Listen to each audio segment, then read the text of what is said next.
Hello, everybody. Welcome to a special episode of The Chopping Block. Every couple of weeks, we get together and give the industry insider's perspective on the crypto topics of the day. Today is a very special day. It's a little bit of a harrowing day. And so we wanted to get together, given all the drama that's been going on in the crypto industry, and share our perspective on what's happening. So let me first start with intros. First, here we have Tom, the DeFi Maven and master of memes. Then we've got Laura, who's the CEO of the show. Joining us today as special guest, we've got Nick Carter, the illustrious reformed Bitcoin Maxi. And then there's myself. I'm Haseeb, the head Hypeman at Dragonfly. So most of us, well, not all of us, but most of us here are early stage investors in crypto. I want to caveat that nothing we say here is investment advice, legal advice, or even life advice. Okay, so why are we here? Today has been a pretty crazy day. Actually, the last few days have been a very harrowing day for the entire industry. And it all started between two of the central characters in the crypto drama, who are CZ, the founder of Binance, and Sam Bankman-Fried, the founder of FTX. So Sam and CZ have a very complicated relationship. And so I'm going to start from the very, very beginning and kind of give the exposition for what happened. So Sam and CZ, they have been competitors for a long time. Sam, of course, got his start as a trader. And originally he was the founder of a trading firm called Alameda Research. Then they went on to build FTX, which is now one of the largest exchanges in the world, or was until very recently. Now, Alameda Research and FTX have always had somewhat of a confusing relationship. It was known for a long time that Alameda Research traded a great deal on FTX in the early days. But as the exchange became more institutional, their relationship became a little bit more opaque. People didn't really know exactly what the relationship was between Alameda and FTX. But the claim from FTX was always that Alameda, the trading firm, is not directly associated with FTX. We're totally distinct. We might have common ownership, but we don't really work together in a direct way. That was the story. It's generally considered to be a bit suspect to have a trading firm and an exchange to have a close relationship, because of course that means that the trading firm has some kind of unfair advantage when trading on the exchange. Now, what does that have to do with CZ and Binance? Binance, of course, is the largest exchange in the world. Binance was an early investor into FTX. So they had an early partnership. They invested at a very early stage, and eventually FTX bought out Binance from their initial stake for a total of $2 billion. And that part of that $2 billion was in cash, and part of it was in FTT, which is the native token of FTX. Now, what is FTT? It's another central part of the story. So FTT is an exchange token, kind of like BNB, kind of like OKB.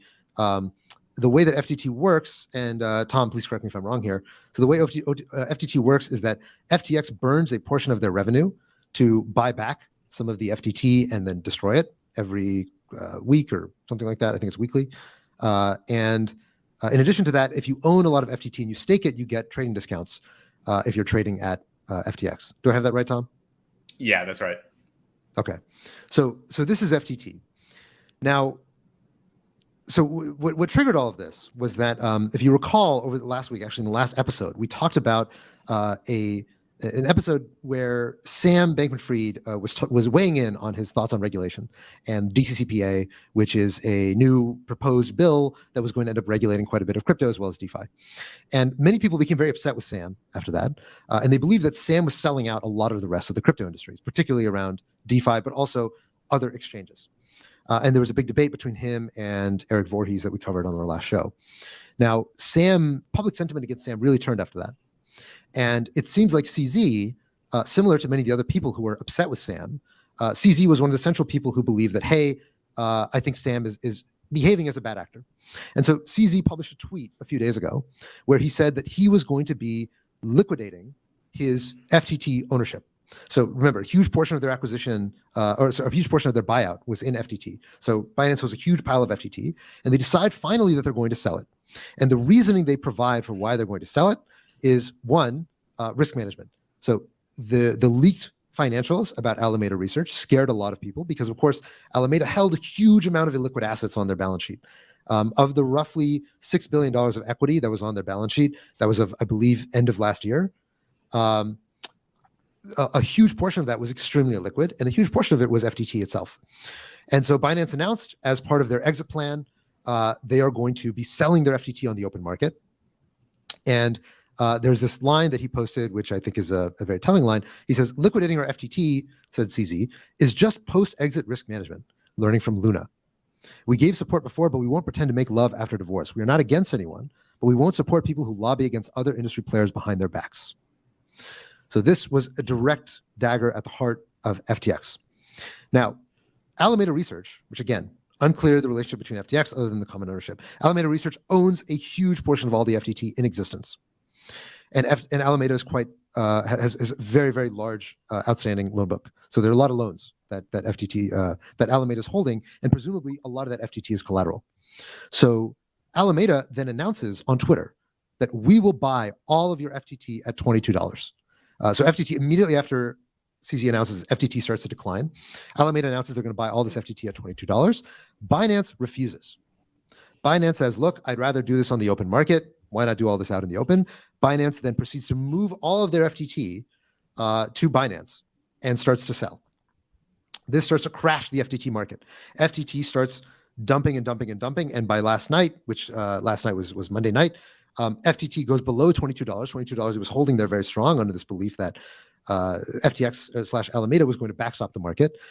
After that, the floor fell out, and all of a sudden, massive outflows from FTX. All of a sudden, everyone starts getting scared that FTX is going to be insolvent, that Alameda is insolvent, that there's going to be another Three Arrows-like liquidation spiral as a result of lenders no longer being able to liquidate the FTT collateral that Alameda has. Alameda, to be clear, is one of the largest market-making firms in crypto. They're a massive player. They have huge amounts of loans from other parties. And if we see a repeat of what happened with Three Arrows, everyone knows that it's going to be carnage in the markets. So Sam Bankman-Fried goes onto Twitter. He announces FTX is fine. There's no reason to withdraw. Everything is okay. At the same time that he's doing that, yesterday, meaning Monday, Sam goes to Wall Street and he starts trying to get an emergency liquidity injection into FTX. Now, to be clear, up till now, this has all been about Alameda. This has all been about Alameda and FTT. FTT is supposed to be a discount token. But all of a sudden, everyone learns that FTX is trying to raise money. And we see that withdrawals start getting slowed down. And suddenly withdrawals eventually, as of this morning, stop completely from FTX. Now, I also want to specify, this is FTX International. This is not FTX US, which is a US regulated entity. FTX US is fine, and there's no real reason to believe that FTX US is not fine. So all of a sudden, people are thinking, wait. This market-making firm, which is supposed to be disconnected, is losing money, and as a result, FTX needs to raise money. It doesn't make sense.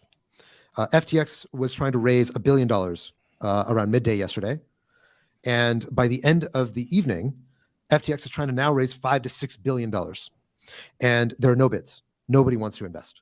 What we've heard is that there was maybe about $500 million of interest that they were able to round up, but as the number kept going up by the end of the day, originally they were trying to raise at a $10 billion valuation.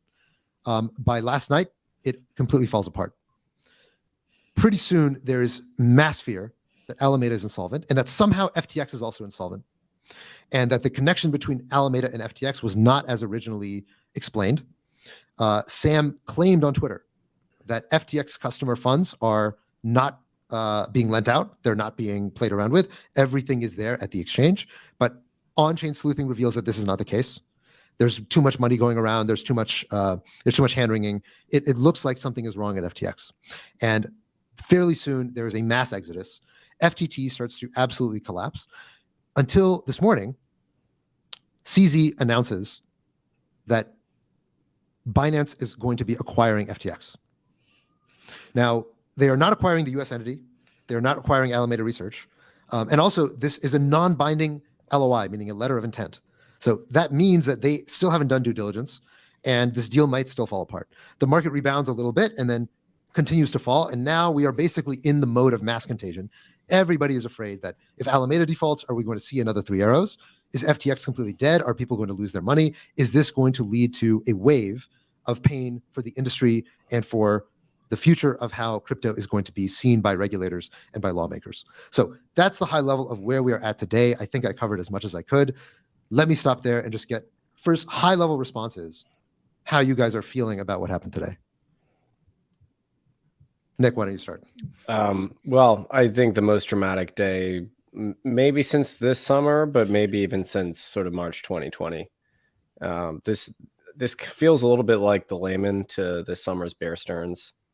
I think this is actually possibly worse, dare I say.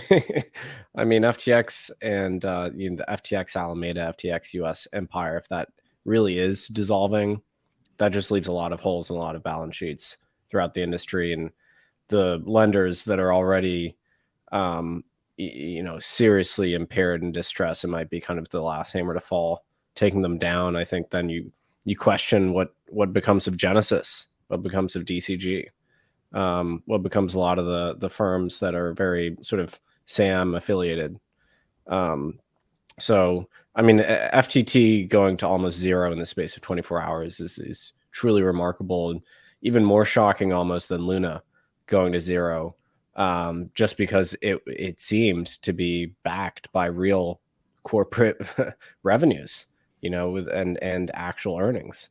And not to mention the enormous consolidation here, which is a crazy, crazy event to happen. Now Binance will be a total behemoth, assuming the deal goes through. From my seat, this is, as you said, one of the most harrowing experiences I've ever seen in the crypto space. Yeah, I would agree about just kind of almost like from an optics perspective. A lot of people were calling out Terra Luna before.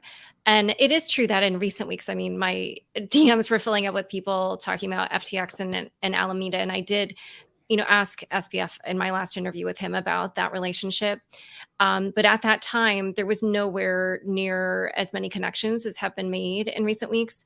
But the thing is that, up until recent weeks, Sam really, was like the face of kind of regulated crypto in DC. He was, the one who was advocating, as we saw in the debate with Eric Voorhees, a way of operating with regulators that is very friendly to them and something that, they could probably get in line with. And I think what's fascinating is that, at least, based on what we're seeing on chain, it kind of looks like, FTX and Alameda were operating in a way that is definitely beyond what any regulator would, sanction.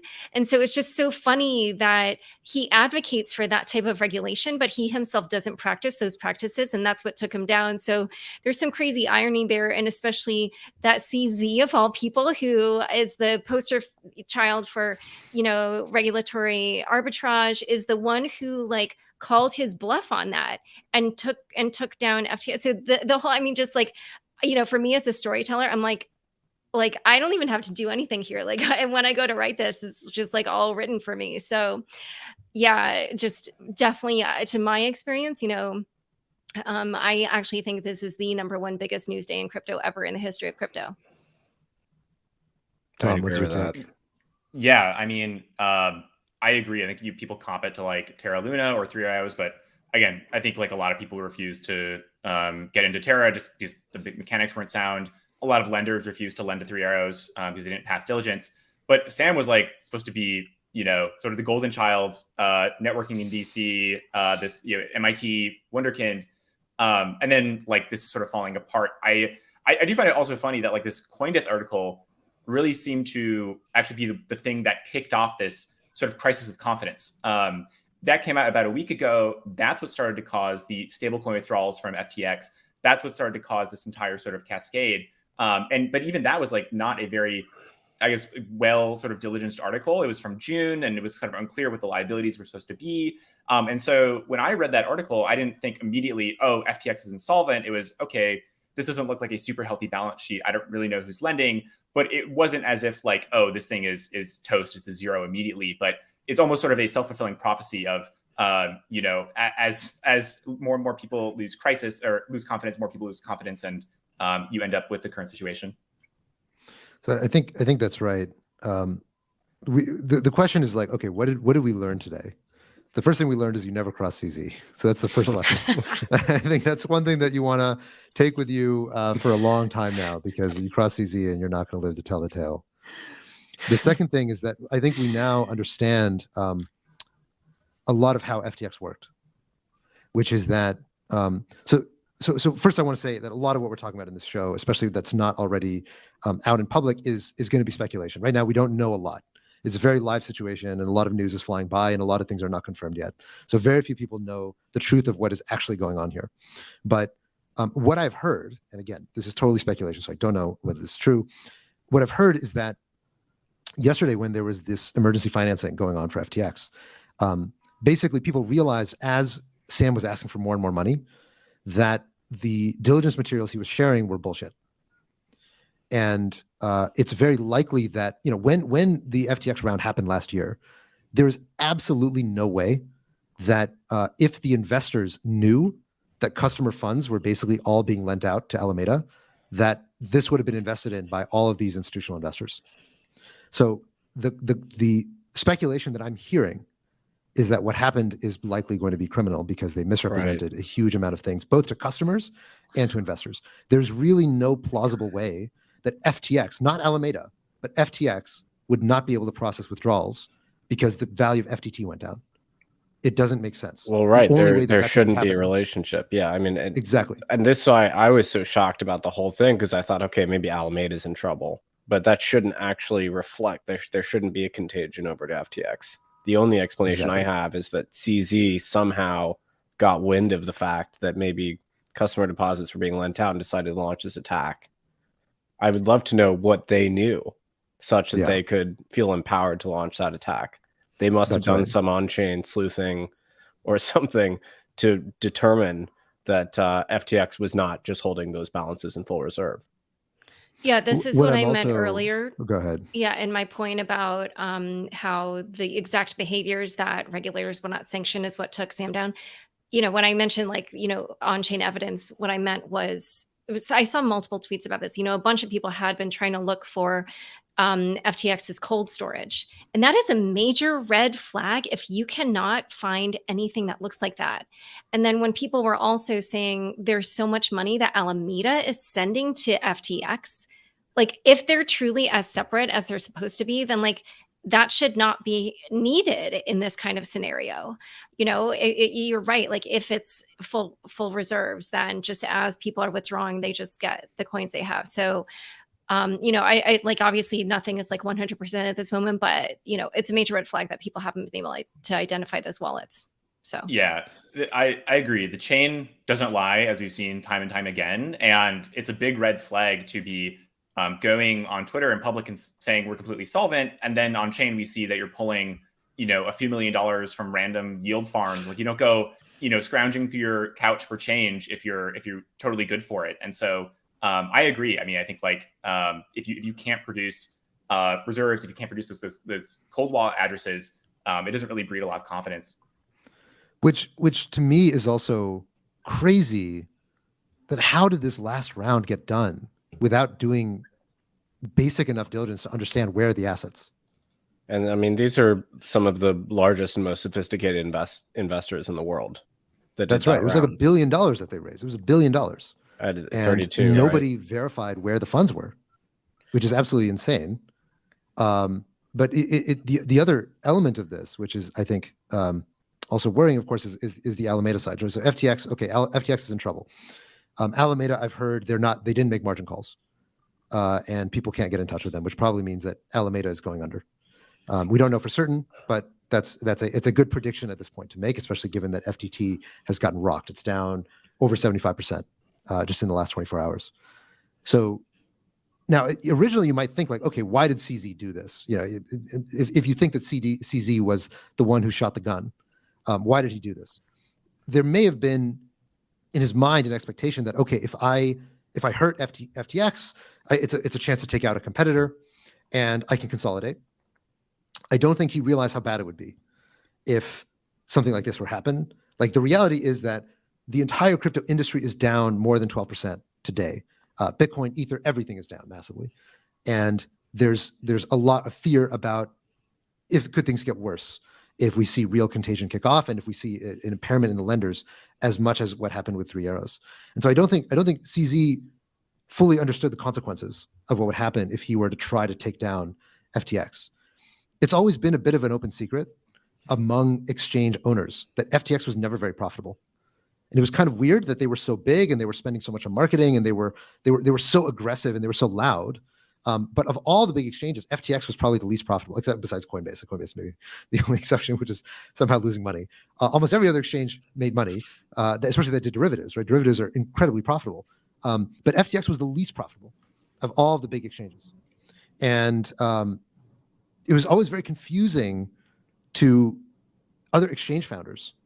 What is going on at FTX? Like, why are they raising so much money? Why are they becoming so successful when we can tell they're not making that much money? And I think we now have a clear idea of what the answer is that FTX was a way, potentially, the suspicion is that FTX was ultimately a way to fund Alameda Research, where they made the real money. Well, and if you remember, now is when we saw the whole thing unwind.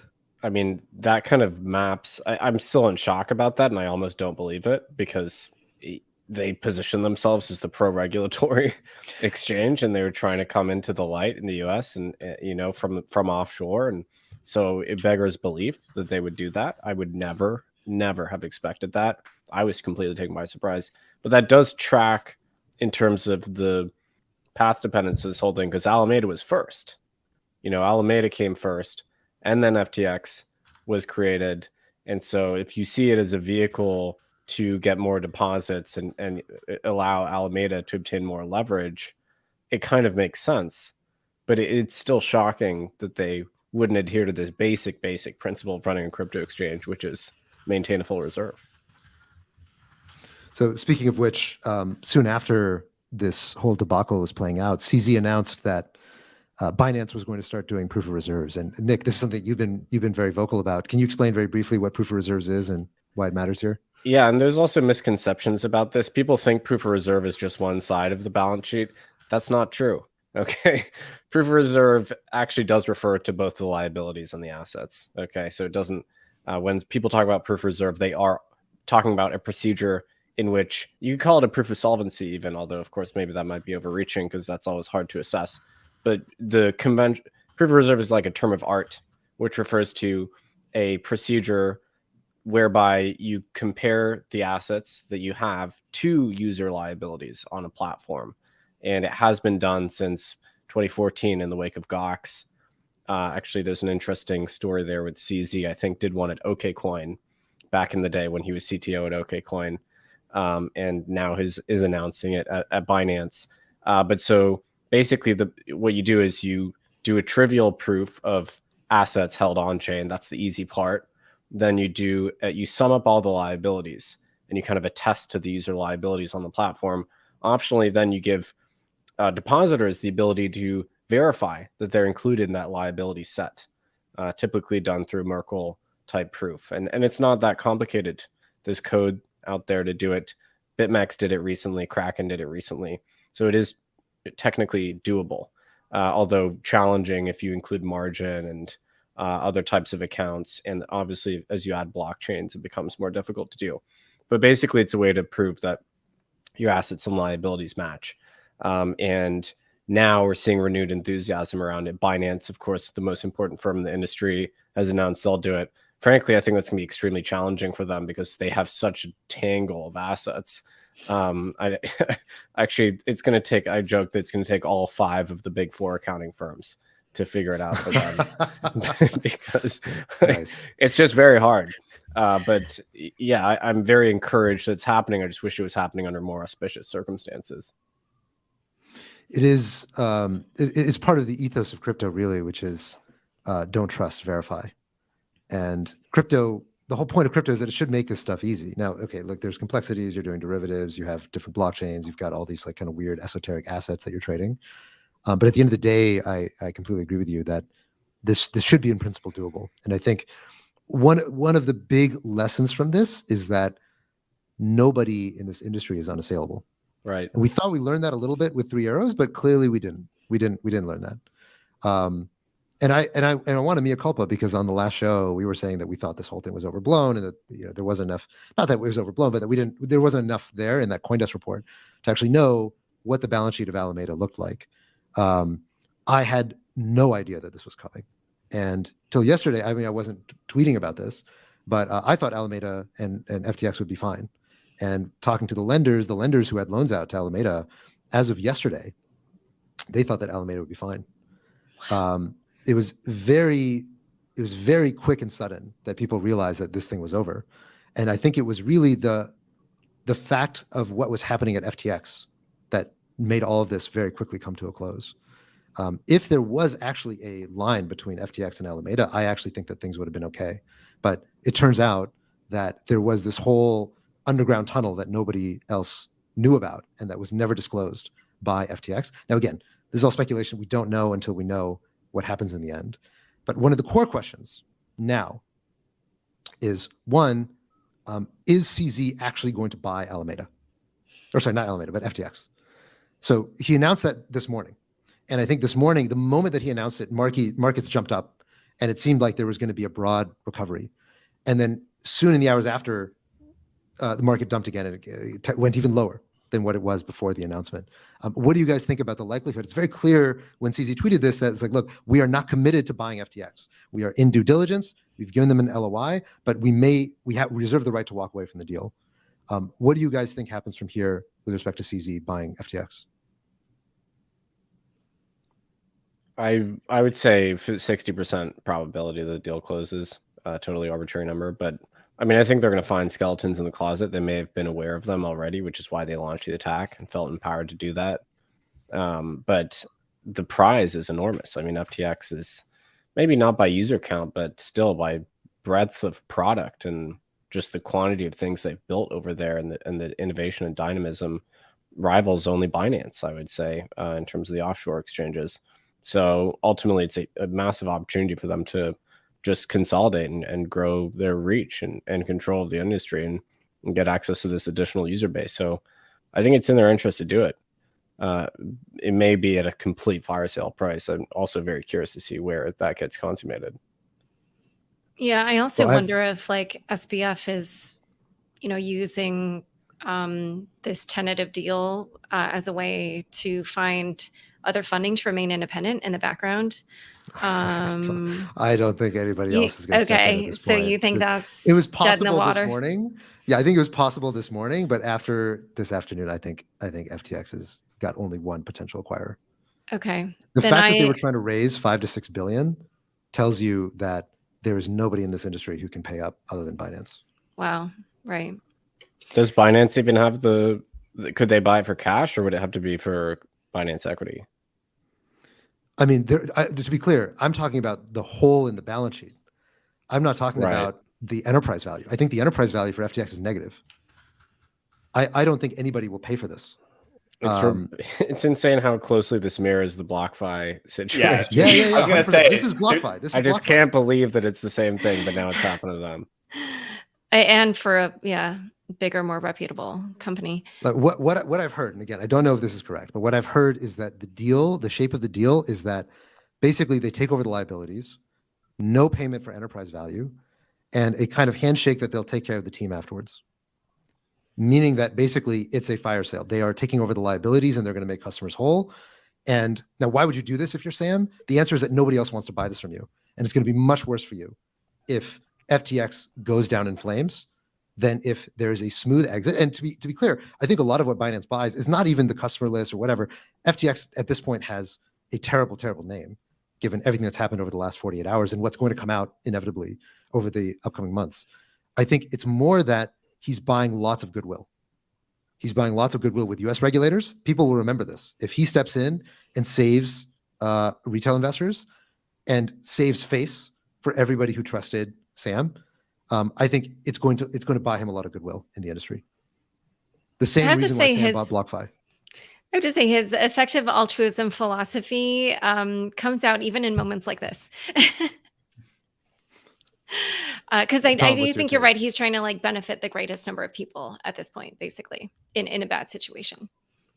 Yeah, it's just that they don't happen to be crypto depositors. I think I agree. I mean, this kind of feels like BlockFi Redux, where it's not about. It's almost like this sort of macro story around smoothing out the industry, creating sort of this quieting effect, making people whole. I mean, honestly, what is a few billion to Binance to CZ? This thing prints money, and so I think for them to basically acquire this, I think the downside here is just the concentration in the industry. Binance becomes massive compared to all the other players, especially players that have shut down in the past year, or just be really fallen off. And what does it mean when 80% of crypto volume goes through one single entity, which is not that inconceivable in the future? Yeah. Go ahead, Laura. I was just going to ask how, obviously Binance's regulatory situation is not clear, but I did wonder at this point, I don't know, U.S. regulators might get in some way, just because, I mean, I don't know, it's offshore, but I'm sure they have plenty of U.S. customers. Well, so no, because Okay, so how would FTX has a U.S. arm, right? FTX has a U.S. arm. FTX US is unimpaired. FTX US is still processing Right. No, I know. withdrawals. I'm not Everything is talking fine about in FTX US or Binance US. I'm just saying, my question is just, when you have, even if it's offshore, such concentration in the industry, like, would they find some way to get involved? I don't know. You might know better than me. I mean, U.S. regulators have no jurisdiction over what's happening to non-U.S. customers, right? Yeah, Both but FTX didn't they? and Wasn't Binance that what segregated their people US thought about business. BitMEX? Yeah, but BitMEX was BitMEX got in trouble for serving U.S. customers, right? Like they had like a very weak IP block. They were knowingly taking on U.S. customers, and that was the jurisdiction. That was how they established jurisdiction over BitMEX. For Binance, I mean, there have been other claims like that for Binance, but not since Binance US has existed, as far as I know. But my suspicion of what happens is that, so Binance did not claim that they're acquiring FTX US. My guess is they want nothing to do with FTX US, right? They don't even want to touch it because that would trigger CFIUS, which is like basically, if you have foreign investors investing into a US company, there's all sorts of regulatory reviews. They don't want to touch any of that. And FTX US, there's no way FTX US was doing any of the funny business that FTX International was doing, right? But it's much smaller. I see Laura's point a little bit, is that if these were U.S. firms, the FTC would be looking at it for antitrust. And obviously that's probably not the case here, but if this were a U.S. transaction, there would certainly be eyebrows raised about the concentration in the industry, and maybe there's no entity that actually has that actual regulatory aegis, but I think it should cause concerns, actually, that basically the two largest effectively offshore exchanges are now one. To be clear, FTX was not the second largest offshore exchange. FTX was probably number 4. Okay, but still very material, and in terms of influence, maybe over some of these networks, where they had a close relationship with them, that's only going to be increased now. That's definitely true. That being said, I think in these situations, if there were, I mean, there is no global regulator who does that, like what the FTC might do for the US. But this is one of those situations where I think everyone is going to look the other way, because the consequences of holding this back are so disastrous for everyone that it's like, look, we'll figure it out later.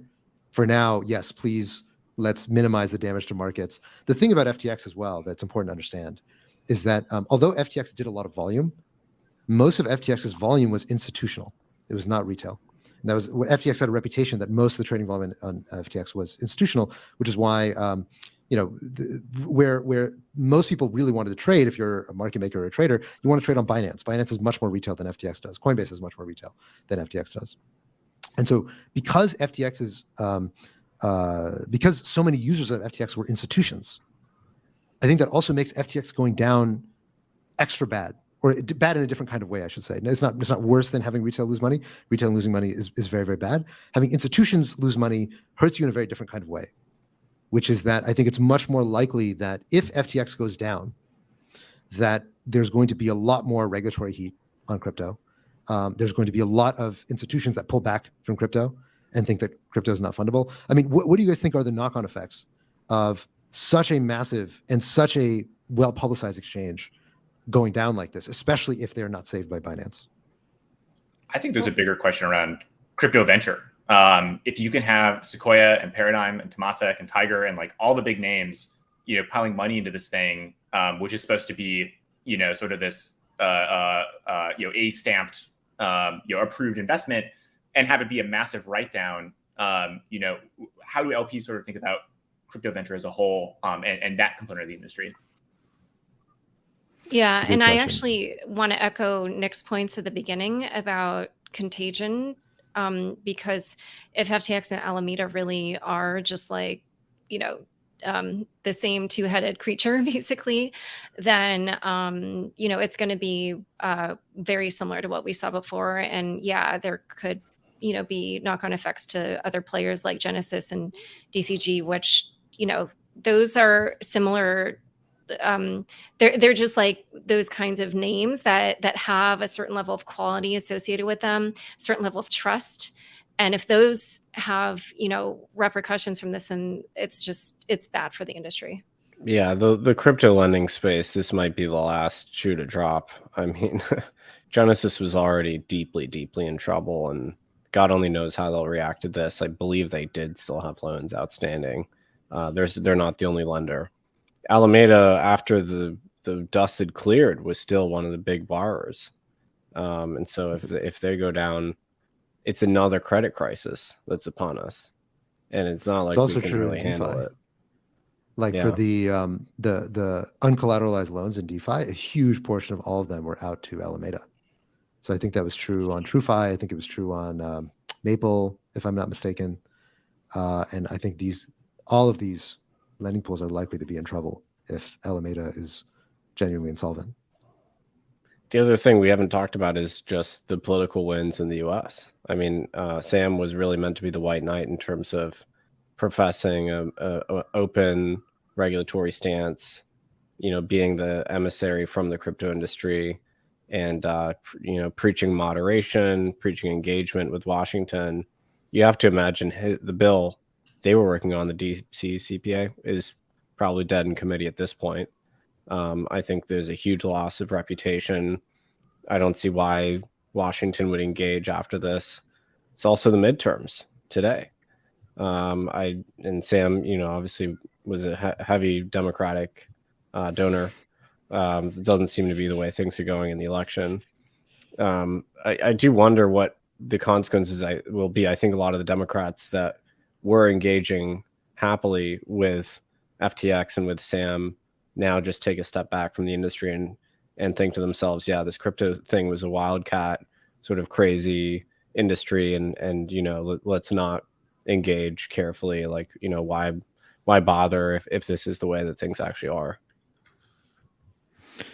I was looking at there's a lot going on today. US midterms. I think Tom shared a tweet earlier that today is a very bad day for Sam, because not only did he lose FTX, but also it looks like there's going to be a red wave. There's a market on Polymarket, a very illiquid market, that asks, will FTX become insolvent by end of year?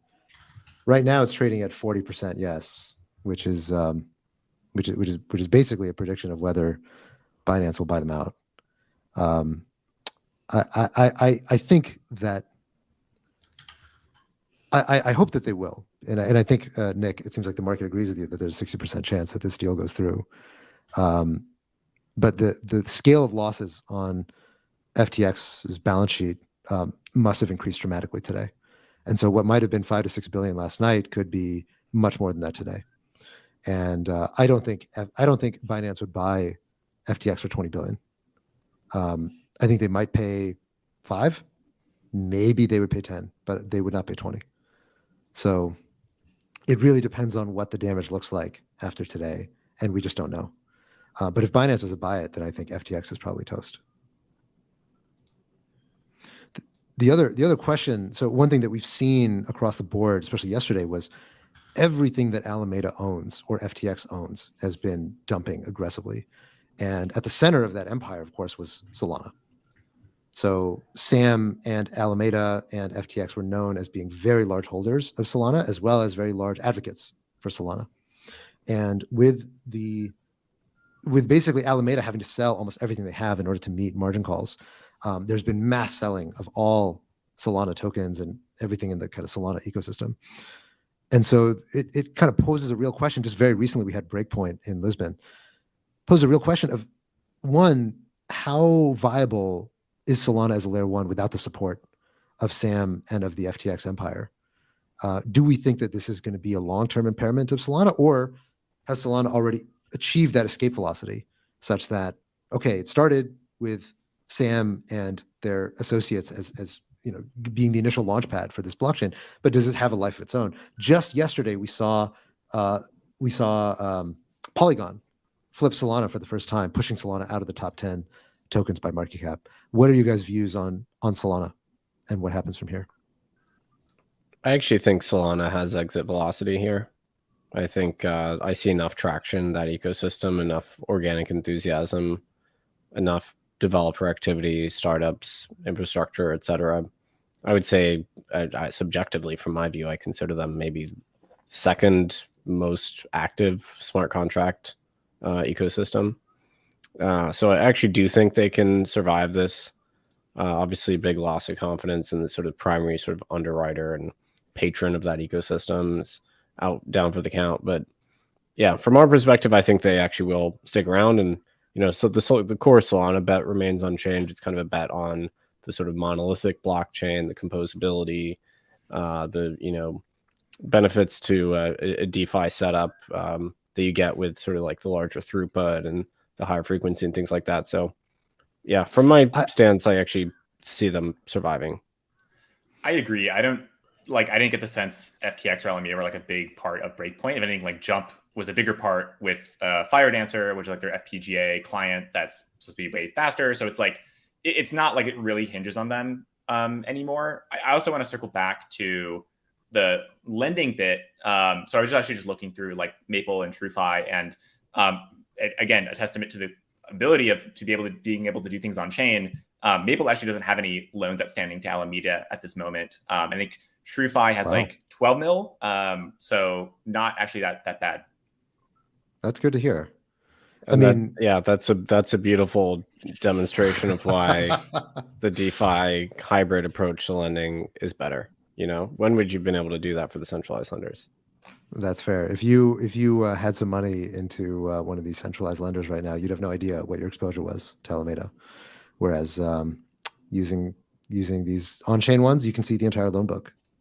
And so it does speak to the transparency, the value of transparency. And if anything, that seems like that was at the core of what went wrong here, was that nobody knew what was happening behind the scenes at FTX except the people who were in charge. Yeah, the good news is like we have these crises, they're not fatal, and then we have reform. So I'm not saying the crypto lending market is fully reformed, but we're seeing green shoots. We're seeing much more enthusiasm for the hybrid under collateralized lenders. It's not just those two names, it's a whole bunch. And then hopefully in the centralized exchange space, I think this will finally be the catalyst. Actually, other exchanges reach out to me as I'm like the proof of reserve guy for some reason, and tell me, yeah, hey, we're doing proof of reserve. How do we like get on your website? Because I have a tracker. I'm like, well, you just tell me and I'll put you on the website. I don't charge a fee.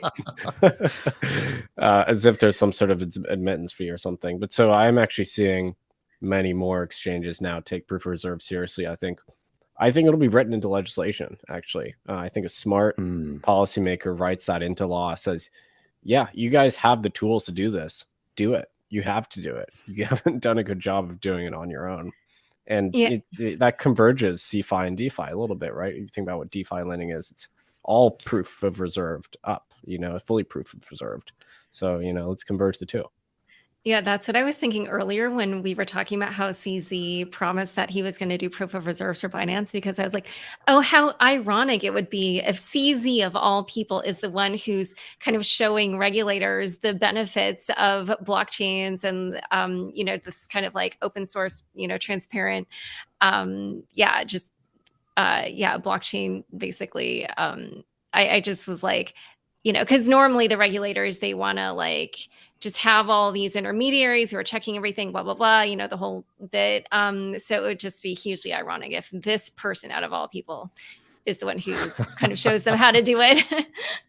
And that's CZ's doing some real art of war stuff right now. Like this has been an absolute masterclass over the last 24 hours. So true. It is an irony, though, that we get these crises because of the lack of transparency. The confidence crisis with FTX Alameda was because nobody knew. It was a black box, right? And we weren't getting a lot of communication. In theory, all this stuff can be rendered transparent. We're using blockchains. That's the main critique of blockchains, frankly, is that they're too transparent. Let's take advantage of that. I remember when Sam was on Odd Lots and he was talking about the magic of putting money in a box. And it turns out that was what he was doing all along was allegedly that we were putting money in the box and he was taking money out of the box and trading it on chain. So the idea of, if you recall, when we were talking about Celsius, we talked about how, we called Celsius a lender, sort of as a euphemism, right? Celsius was really a hedge fund because you were putting money into Celsius and you were basically giving debt to a hedge fund. You're not even the equity tranche, right? You're giving debt to a hedge fund. Hedge fund goes and does crazy stuff on chain. If it doesn't work out, you take the loss. If it does work out, you get a coupon, right? It turns out that's what FTX was too. Now, again, I say turns out, allegedly, we don't know. But it seems like that was ultimately the exact same thing, is that you had your money in a hedge fund. You had your money in Alameda and you were getting nothing actually for it. You weren't even getting a coupon. You were getting nothing, which is a much worse deal than even the people in Celsius. At least some people in Celsius got their coupon and could get out. And so I guess where I want to end this is I feel like there's two audiences that we should speak to. The first is, people in crypto who maybe are new to the space and are just like, what the hell is going on? Like, I come here, you guys tell me this big story about how great crypto is, how transparent everything is. You guys are reinventing the financial system. And then all I get is 3 arrows. I get Terra, and now I get this. Explain yourselves. Otherwise, I'm out. What would you say to somebody who tells you that? I was actually thinking about this today. Behind all the craziness, there are people building normal functioning businesses that are boring, that, they're normal exchanges like Coinbase. There are normal investment funds that operate completely solvently and normally, but they're just boring. And so I don't know what it is that causes these sort of incidents to continue recurring, if it's like the type of people or the technology or the market. But there's no inherent reason why, people have to play these games. There's tons of businesses out there that don't do these things and are totally fine, but maybe it just becomes too attractive to, chase after these opportunities, to, sort of behave less than ethically. But it's not inherent in the technology. In my mind, it's maybe something else. I'm reminded of a line from, for all his flaws, still a great writer, Nassim Taleb's Fooled by Randomness. And I think his first book, when he was still sort of hungry and good. And he says, in any market regime, the best performing kind of traders or entities are the ones that are sort of most overfitted. They've most carefully fit their strategy to that particular market regime. When it turns, they're the most exposed. So the best performing entities in a given market circumstance, if things change, they're kind of the most exposed. And so you can't expect that it's, with some exceptions, of course, you have funds that do extremely well for decades at a time. You can't expect that the guys that did the best recently are necessarily going to do the best when things change. And, I think Sam was sort of like, the Sam Empire was the preeminent success story of the market over the last couple of years. And I think that is the problem, is they became, somehow accustomed to that market regime and took on, additional risk, and they became enamored with their own success and felt that they were invulnerable. And I often think about that. Maybe it's a form of cope. But I do think about the fact that if someone, appears to be sort of like the killer success story of crypto, then you should really, consider what happens if market conditions change dramatically, which they did. Laura, what would you say? So I don't view my role as like trying to convince people that, crypto is good or whatever. I probably, I agree with Tom that obviously the crypto industry is vast. There's kind of good players and then shady and unsavory characters, like in most things in life. Not gonna lie, I still find some of the idealistic parts of crypto like very appealing. And I actually feel that some of those areas have shined in different ways throughout this whole period, starting, since back in the spring. So, maybe pointing out some of those things But, overall, I think most people probably would agree that everything that happened here will be a net benefit for crypto in the long term. And that kind of the earlier we get like certain people that are kind of not acting above board out of the space, the better it's going to be for everyone. Obviously, there's going to be a lot of pain during this period of turmoil right now, but ultimately, it will be for the good. And so, maybe you could just say to somebody sort of like, stick around while we weed out all the all the shenanigans, something like that. But one other thing that I was going to say was just about, I had a funny thought about a very ironic thing. Coinbase was so upset about the Wells notice that the SEC threatened based on it wanting to do its lend product. And now I'm like, maybe they're like, maybe it's a good thing we didn't do that. So that's just an ironic kind of little coda to this whole thing. Yeah, one thing I'll say quickly is that, a lot of people got upset with Sam because he was advocating for sort of a CeFi first approach to crypto regulation, right? With DeFi, I don't want to misrepresent what he said, but DeFi apparently sort of more of an afterthought.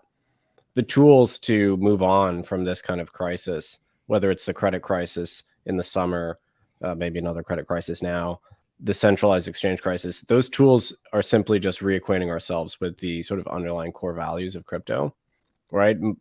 Focusing more on DeFi, more on transparency, more on the actual transparency that we get from using crypto assets, right? On trustlessness, right? On not trusting large centralized providers. So we have the toolkit laid out in front of us. So if anything, I think this should be a reminder. Yeah, these big centralized institutions are not inviolable. There is an alternative way, and that's just the crypto way. I will absolutely echo that. In the Bitcoin white paper, Satoshi says, I have laid out a way to transact without trusted intermediaries. That was what Bitcoin was originally all about.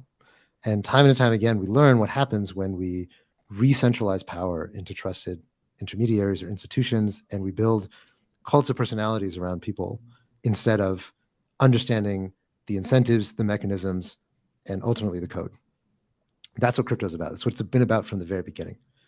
And so to me, what all of these, this is the oldest story in crypto. It happened with Mt. Gox. It happened with Three Arrows. It keeps happening, right? This idea that you need to stop trusting people and you need to start trusting the system that we are trying to build here.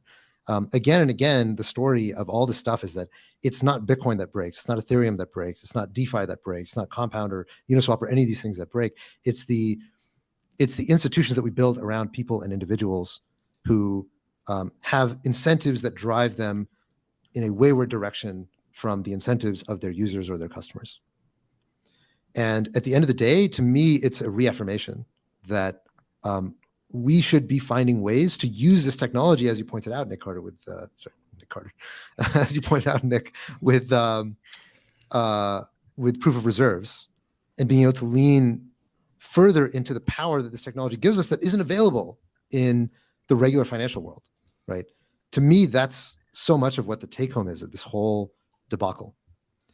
Crypto was built to give us the tools so that this kind of thing doesn't need to happen. And my hope is that we learn from this, and we do learn a little bit every single time, right? We do push the vanguard forward every single time in terms of the transparency, the real time, the analysts who are looking on chain and figuring out where is this capital going, where is that capital going. There's so much more clarity on how this story happened in real time. Remember how long it took for Mt. Gox for people to realize the money wasn't there? Compared to today, all of this stuff happened in a single day. And so we're making progress, but I think there's still clearly further to go in understanding what the promise of this technology actually is and how to harvest that in a world where obviously we do need to have some connective tissue with the traditional financial world. That's a lot of what FTX's story was about, was that we are going to be the gateway from the old financial world to the new financial world. We do need that, but we need to leverage the power of crypto and the transparency that it brings to do that in a way that ultimately works in the long run. Right. But so I agree with you that that is one possible and very valid conclusion. However, I do see a risk for regulators to have a different conclusion, which is so obviously the whole issue around like why people were upset with Sam over the DCCPA thing had to do with DeFi. Obviously, that's not, this doesn't involve DeFi. However, in general, what that sort of debate was about was like getting regulators involved in an area where crypto people felt like hands off. This is not an area where we need regulators. We have, on-chain transparency, blah, blah, blah, right? But the thing, and also I think people are very protective of developers. And actually the Tornado Cash thing today sort of shows that the government is amenable to that idea of kind of, exempting developers from some of the stuff. But I do see how some of what happened in the last 24 hours could actually lead regulators to, this other conclusion of like, oh, we need to be more involved. We need to make crypto more, we need to make sure that these crypto institutions, if they're exchanges, whatever, act more like banks. And, so I don't know. So I'm not saying that what you're saying is wrong. I actually feel like that's a perfectly reasonable lesson to take away from this, but I could see someone with a very different background reaching a completely different conclusion. So I wouldn't say necessarily that like, the end of the story is like, oh, don't trust in intermediaries, because a lot of regulators, their solution for things is to use intermediaries. So that's totally fair. And I want to make clear, and this is maybe an extension of the point that you're making. Like, if you look at all the U.S. exchanges are very highly regulated, right? FTX International was based in the Bahamas. And apparently Bahamian regulators somehow, this just, I don't know, snuck by them or whatever it is that FTX was doing. We still don't know the details, was okay in the Bahamas, or maybe they hid it from the Bahamian regulators. We don't know. But the US cannot regulate everything in the world, right? Like ultimately, no matter how restrictive you make US regulations, Coinbase is not doing this stuff. FTX US is not doing this stuff. It's the businesses that end up getting pushed overseas that find themselves in these weird pockets of potential alleged malfeasance. And so I think it's not you can't rely on regulators, because if you rely on regulators, the companies are going to pick up their headquarters and leave. They're going to go from Malta to here to there to Dubai to whatever, blah blah blah. That's what they do. Yeah, but the then moment that a regulator gets tough, people pick up and they go somewhere else. Yeah, but then the weird twist is everybody's always criticizing US regulators, but then it's like, oh, well, because they're so strict, like this kind of shit doesn't happen here. So I'm not criticizing US regulators. To be clear, I think US regulations would made something like this impossible, which clearly they did, because FTX US didn't do any of this stuff, right? And so it's not just about protecting. I don't think this is something you can look to regulators for. It's something that we have to look to the industry for. We have to look for people ourselves in the industry demanding different things of the services and products that we use, right? If people say that exchanges need to do proof of reserves or I won't deposit my money there, they will do it, period. Doesn't matter where they are. It doesn't matter if they're in Dubai or if they're in Timbuktu. It doesn't make a difference. They'll do it if that's what the industry demands. I love That's it. the point that I'm making. That's a great point. Yeah, I agree with that. So I guess but the point you made, Laura, is a very good one. Once again, regulators are watching. Regulators are like, and lawmakers are like, what the hell is this circus? You guys told me that this guy was so great, and he's this boy genius, gives away all his wealth with the crazy shoelaces, which like adds, I know he's got the funny shoelaces, he's got the crazy hair, he sleeps in a beanbag. You guys are telling me this guy's a second coming, and now look where I am. Last thing, and then we can wrap. What would you say here to lawmakers or regulators? That there are still decent operators in the industry that are actually interested in safeguarding client assets and running real businesses. And you don't have to look far to find them. But, don't be dazzled by, the Sam Bankman-Frieds of the world coming in with a huge budget, slinging money around Washington. Like, there's other people to engage with in the space, and there's other firms that actually do want to play by the rules and protect their clients and things like that. I think some of the blame is very small portion of the blame is due to the folks that got sucked into the mystique of Sam and the cult of personality they built, as is the case with a lot of these other collapses we've seen. And it's the crypto regulatory story is clearly not going to be written by him. It's going to be written by the people that are left after the rebel is settled.